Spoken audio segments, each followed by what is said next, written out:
জমির বিনিময়ে একটি করে নেকি দান করা হবে। কুরবানির 5 নম্বর ফজিলত এক হাদিসে এসেছে, আল্লাহর হাবিব সাল্লাল্লাহু আলাইহি ওয়াসাল্লাম ফাতেমাকে বললেন, ফাতেমা, কুরবানি পশুর রক্তের প্রথম ফুটা জমিনে পড়ার সাথে সাথে তোমার সমস্ত গুনাহ মাফ হয়ে যাবে। বলেন সুবহানাল্লাহ।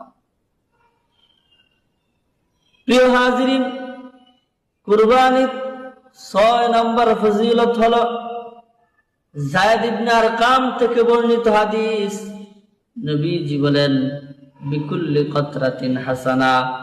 আল্লাহর নবী বলেন কুরবানি পশুর প্রত্যেকটা রক্তের ফুটার বিনিময়ে একটি করে নেকি দান করা হবে।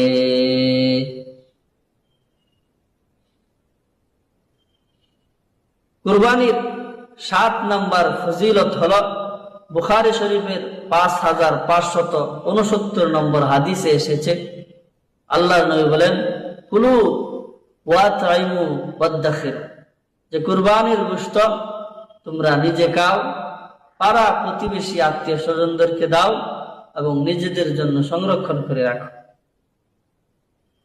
অতএব কুরবানির গোশত আমরা নিজেরাও খাবো, পাড়া প্রতিবেশী আত্মীয় স্বজনদেরকেও দেব এবং নিজেদের জন্য সংরক্ষণ করে রাখবো, অর্থাৎ ফ্রিজে রাখতে পারবো, কোনো সমস্যা নেই। এই কুরবানির উদ্দেশ্য কি? সূরা হজের 37 নম্বর আয়াতে কারিমায় আল্লাহ সুবহানাহু ওয়া তাআলা ইরশাদ করেন, লা ইয়ানালাল্লাহু লুহুমুহা ওয়ালা দিমাউহা ওয়ালাকিন ইয়ানালুহুত তাকওয়া মিনকুম। আল্লাহ বলেন লা ইয়ানালাল্লাহু লুহুমুহা ওয়ালা দিমাউহা,